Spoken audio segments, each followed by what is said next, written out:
औज़ुबिल्लाहि बिस्मिल्लाहिर्रहमानिर्रहीम अस्सलामु अलैकुम वरहमतुल्लाह। बंदा नाचिज़ कानून का अदना सा ताल्लुक इल्म होने की हैसियत से इस वक्त अर्ज करना चाहता है कि डर मुझे भी लगा फासला देकर, मगर बढ़ता गया आगे रास्ता देकर। खुद ब खुद नज़दीक आ गई मंजिल, मेरा जुनून मेरा हौसला देकर। बात यह है, ये हकीकत है कि जब कोई इंसान अपनी मंजिल और अपने मकसद को हासिल करने के लिए पूरी जद्दोजहद और जज्बे के साथ अपनी मंजिल की जानिब कदम बढ़ा लेता है, तो यकीनन मंजिल खुद ब खुद उसके लिए रास्ते हमवार कर दी जाती है और इंसान आसानी से मंजिल हासिल कर लेता है। और रोड़े से किसी ने पूछा कि ए रोड़े, तुम गोल किस तरह हुए? तो रोड़े ने जवाब दिया, वक़्त गुजरने के साथ साथ ज़माने की, लोगों की, हालातों वाक़त की ठोकरें खाने के बाद मैं गोल हुआ हूँ। लेकिन इस रोड़े के गोल होने में बहुत ज़्यादा वक्त सरफ हुआ। असल में रोड़े सब एक किस्म के नहीं होते। बाज़ रोड़े ऐसे होते हैं जो कि वक्त गुजरने के साथ साथ आस्ता से कभी जाके गोल होते हैं। लेकिन कुछ रोड़े ऐसे होते हैं जो कि अपनी ज़िंदगी की अहमियत और ज़िंदगी के वक़्त को बेहतर पर समझ जाते हैं और बहुत जल्द अपने आप को गोल करने के लिए अपने आप को खुद ही तलाशना शुरू कर देते हैं। हालात व वाक़यात के मुताबिक अपनी ज़िंदगी को पूरी जद्दोजहद कर मंजिल को हासिल करने की जानिब बढ़ना शुरू हो जाते हैं और बहुत ज़्यादा वक्त ज़ाया किए बगैर अपने आप को गोल कर लेते हैं और हीरा बना लेते हैं। इसी तरह से बन्ना नाज़िर इस बात को अर्ज करना चाहता है कि जब कोई बच्चा नया किसी भी प्रोफेशन में आता है तो उसको यकीनन चंद एक मसाइल का सामना करना पड़ता है। उसको कामयाबी हासिल करने के लिए उस प्रोफेशन के बुनियादी अमूर व मामलत, हालात वाक़यात का इल्म होना चाहिए। इस वक्त बन्ना नाज़िर पेशे वकालत की बात करते हुए अर्ज करना चाहता है कि जब कोई बच्चा बच्ची, हमारा बेटा बेटी इस प्रोफेशन में आते हैं तो यकीनन चंद एक मसाइल का सामना करना पड़ता है कि मुझे किस तरह से काम करना चाहिए, किस तरह सीखना चाहिए, किस तरह से मुझे हालातों वाक़यात पर गिरफ्त मजबूत करनी चाहिए। बहरहाल अपने सीनियर साहब के पास रह के वकील साहब को, नए आने वाले वकील साहब को हालातों वाक़यात का पता चलता रहता है। किस तरह को दावा तैयार करना है, किस तरह से जिरा करनी है, किस तरह से बहस करनी है, किस तरह से जज साहब के सामने पेश होना है, किस तरह से उनसे रिलीफ लेने की कोशिश करनी है। बहुत ज़्यादा बातों को वक्त के साथ साथ पता चलता है आस्ता। लेकिन इसके लिए ज़रूरी है कि उन नए आने वकील साहब को खुद ही अपने आप को तराशना चाहिए और वक्त के साथ साथ इस बात को भी अपने ज़हन में बिठा लेना चाहिए कि अगर कोई क्लाइंट मेरे पास आता है तो मुझे क्या क्या हालातों वाक़यात का जांचना चाहिए और क्या क्या मुझे अपने क्लाइंट से इंफॉर्मेशन लेनी चाहिए। इसके अलावा बन्ना नाज़िर अर्ज करता है कि बहुत बड़ा काम करने के बजाय सबसे पहले कुछ छोटा सा काम किया जाए। पहला कदम, छोटा कदम ही बहुत बड़े कदम उठाने और बहुत बड़ी कामयाबी का पेशगामा साबित होता है। मसलन छोटा सा काम, एक दावा, अगर कोई दावा अपने बच्चों का दायर करने के लिए कोई मदइया अपने किसी वकील साहब के पास आती है और वकील साहब कहती है कि मैंने अपने बच्चों के खर्चे का दावा अपने खामंद के खिलाफ करना है तो वो दायर किया जाए, तो वकील साहब को इन बातों का पता होना चाहिए कि मुझे क्या क्या इन्फॉर्मेशन अपनी इस क्लाइंट से, इस मदइया से, इस साइला से लेनी है।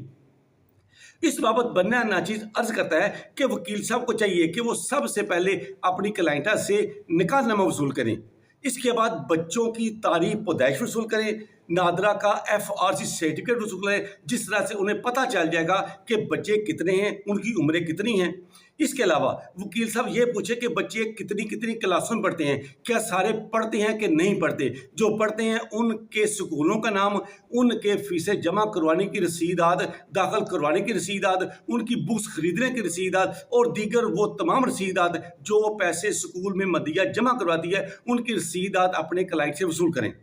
इसके अलावा वकील साहब को इस बात को भी अयात करके पूछना चाहिए कि मदइया साइला इस वक्त कहाँ रहती है, क्या अपने वालिदैन के घर रह रही है या किसी किराए के मकान में रह रही है, और जब तक खामंद उसका खर्चा नहीं देता तो वह अपने अखराजात कैसे पूरे करती है। इसके अलावा किराया का मकान है वो किस तरह से अदा किया जाता है, कितना है, वो मकान कहाँ है, उसकी तफसीलात भी पूछनी चाहिए। इसके अलावा बच्चों के स्कूल जाने के लिए तरीकाकार क्या है, क्या बच्चों को स्कूल जाने के लिए कोई रक्षा वगैरह लगवाया हुआ है, उस रक्षे की कोई रसीद भी उन क्लाइंट साहब को, उन वकील साहब को अपने क्लाइंट से वसूल करनी चाहिए। اس کے علاوہ وکیل صاحب کے لیے ضروری ہے کہ یہ بھی اپنی مدعیہ سائلہ سے پوچھے کہ اس کا خامد کیا اس کا خامد ہے یا اس کے خامد کو طلاق دے دی ہے. اب وہ بطور متعلقہ اپنے خامد کے خلاف سابقہ خامد کے خلاف دعویٰ دائر کرنا چاہ رہی ہے یا اس کا رشتہ ازدواج ابھی برقرار ہے. اس بات کی بھی تفصیل وکیل صاحب کو پتہ ہونا چاہیے. ان کو یہ پوچھنا چاہیے کہ ان کا خامد یا سابقہ خامد کیا کام کرتا ہے, کیا ان کلائنٹ کے پاس اپنے خامند کے کاروبار کرنے کا کوئی ثبوت موجود ہے, کوئی پروف ہے اپنے خامند کی بابت یا سابقہ خامند کی پراپرٹی کی بابت ثبوت حاصل کریں کہ کیا آپ کے خامند کا یا سابقہ خامند کی کوئی جائیداد ہے, کوئی ثبوت ہے, کوئی بزنس ہے, ان کے نام کوئی گاڑی ہے, اس طرح کوئی پروف اکٹھا کریں.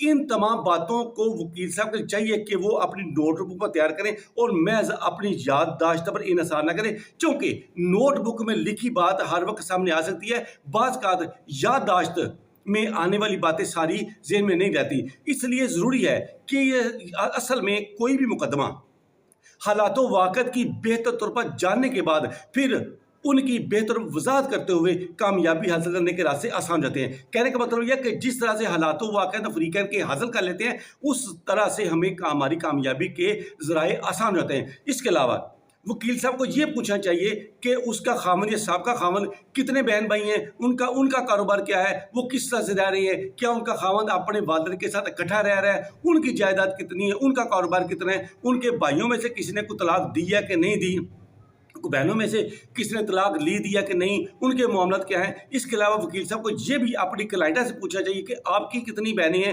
کتنے بھائی ہیں, آپ کے بھائیوں میں سے کس نے طلاق دی ہے, بہنوں میں سے کسی نے طلاق لی ہے کہ نہیں لی. اس طرح سے ان باتوں کو پوچھنے کے بعد ایسے حالات و واقعات عدالت کے ساتھ پیش کریں جس طرح سے کنٹراڈکشن نہ ہو.